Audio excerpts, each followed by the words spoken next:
The anticipatory surrender and collaboration continues for America's billionaire class today, with Mark Zuckerberg, head of Facebook and Instagram and all that stuff, announcing the death of facts. He didn't put it that way, but that's basically what it means. So he said that Meta, the company across all these different platforms, Threads and Instagram, Facebook, aren't gonna be in the fact checking game anymore. It's just anything goes, which would be bad itself, which would be bad enough itself. But he decided to express that in a way that makes clear all of this is just to suck up to Trump, to try to appeal to the right, the people and politicians and movement that want to continue to spread misinformation online and don't want it to be fact checked under the guise of free speech or whatever, and that's what they're gonna do. So Zuckerberg said that the move will help restore free expression on the company's platforms. Yeah, often one of the main reasons I don't use Facebook anymore is there's not enough lies and conspiracy theories. It'll be good to have more of that.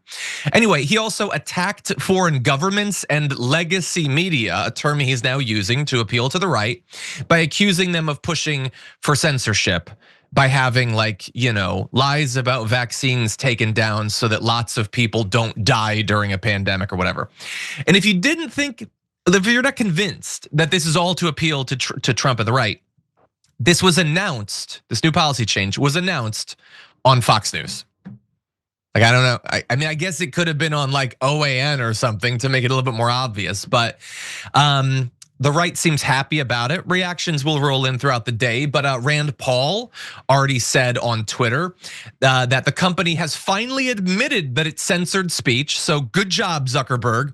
You give in, you bow down to the right, and all that accomplishes is that they say, oh, so you were censoring us this entire time. You've confirmed for them their mistaken framing of what was going on with the fact checking. He says this is a huge win for free speech.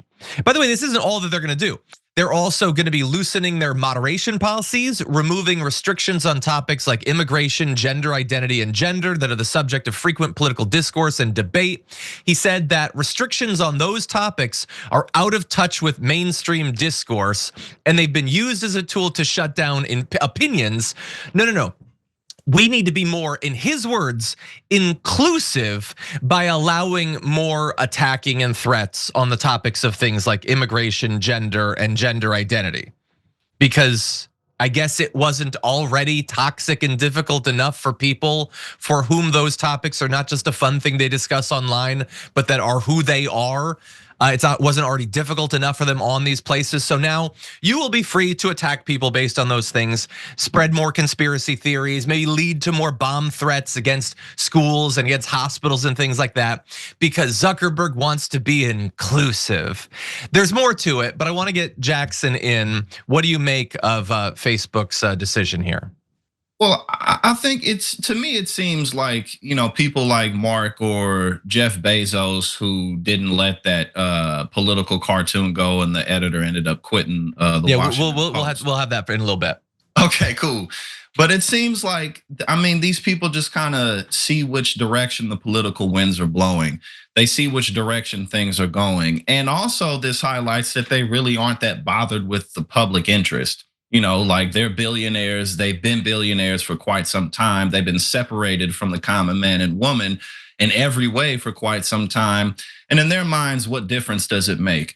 As humans, we rationalize our behavior so that we can do negative things so that we can live with ourselves. Maybe this is just some of it. Maybe I can be benevolent if I can get a little closer to Trump. I can be king.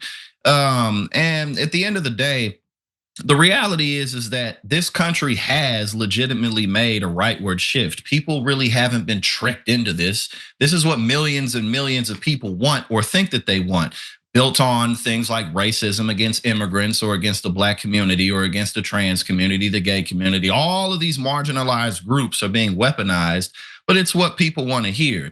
And the reality is, for the left, we're not gonna fix this, with the next election, we'll just get a Democrat in there and that'll fix everything. No, we need a lot of organizing, especially in state and local governments, to really combat what's going on in our country right now.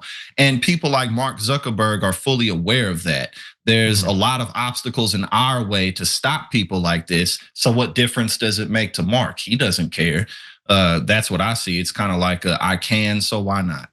Yeah, yeah. Look, he's gonna do what he thinks is in his own financial best interest and the interest of the company or whatever.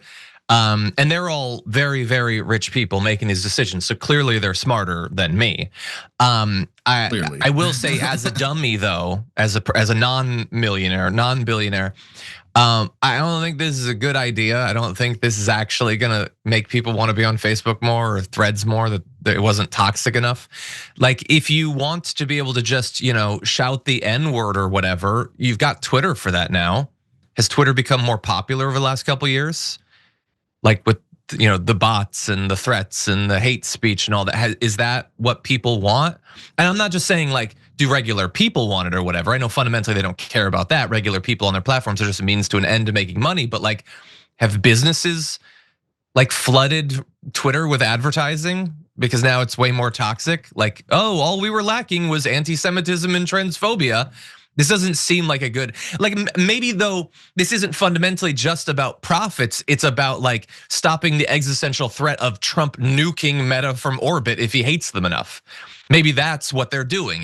It's not really about maintaining profits, it's about maintaining the ability to exist as a company under what they clearly see as a potentially threatening government, led by an emotional man-child like Donald Trump, and also Elon Musk.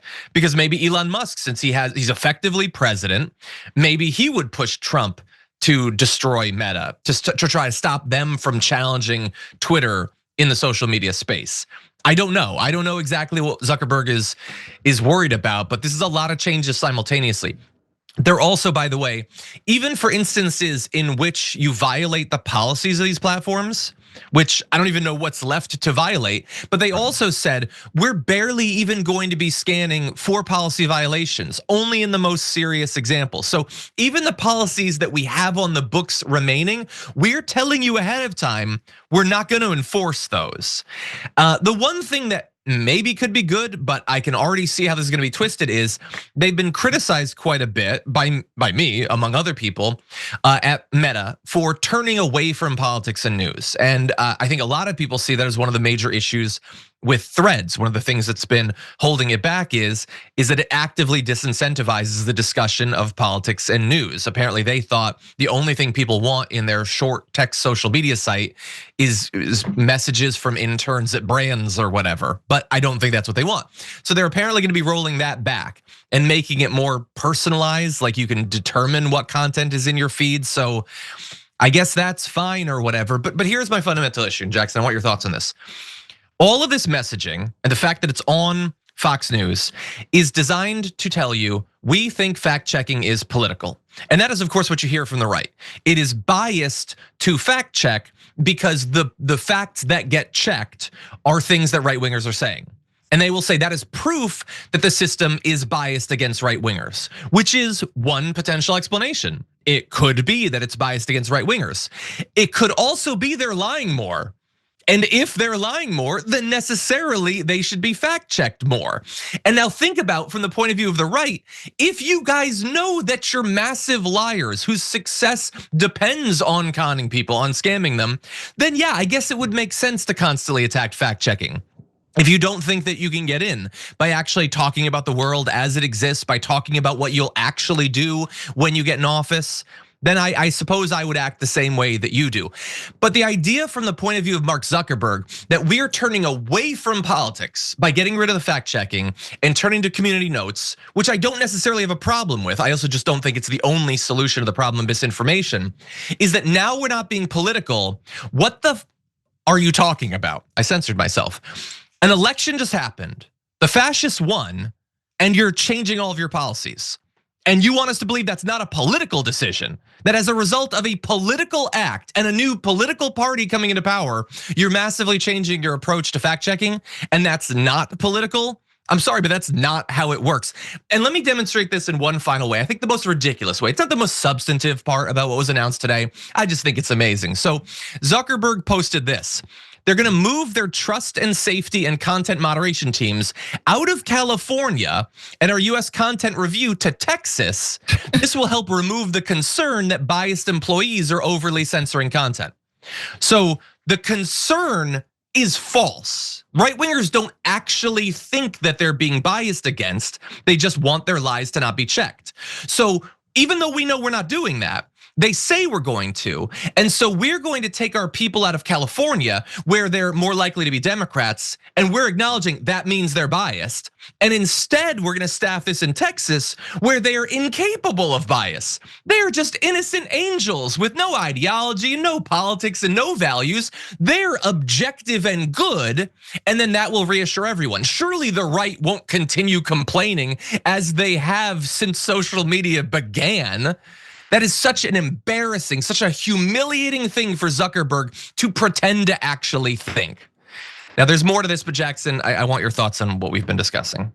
Yeah, I think that, they're just choosing which battles they want to fight. At the end of the day, as you pointed out, I mean, if you move some type of headquarters from California to Texas, that's bias in the favor of the right wing for these people who know that they're lying. And you pointed out profits, but powers can be a lot deeper than profit. Power can be about influence. It can be about whose contracts you control. It can be about access. And people like Mark Zuckerberg got more than enough money, so losing a little bit here and there really doesn't make that big of a difference to them. And at the end of the day, if Mark Zuckerberg was more committed to fact checking, right wingers would still use their platforms. I mean, if they go to Truth Social, sure, they can say all the lies they want on there, but nobody's listening on there except other right wingers in the echo chamber. They want us to hear this type of stuff. And a lot of their politics is just antagonizing people. They're like, yes, I made them angry, yes. And that's as deep as a lot of it goes. Because if you don't lend them that anger, you can oftentimes disarm them. But I think Mark is just picking and choosing which battles he wants to fight. Clearly, he's a coward. And I think that it's important for us to keep on pointing this out, because again, it's gonna take a lot for us to really reverse the course that we're on. And Mark Zuckerberg is just helping us go further and further into fascism.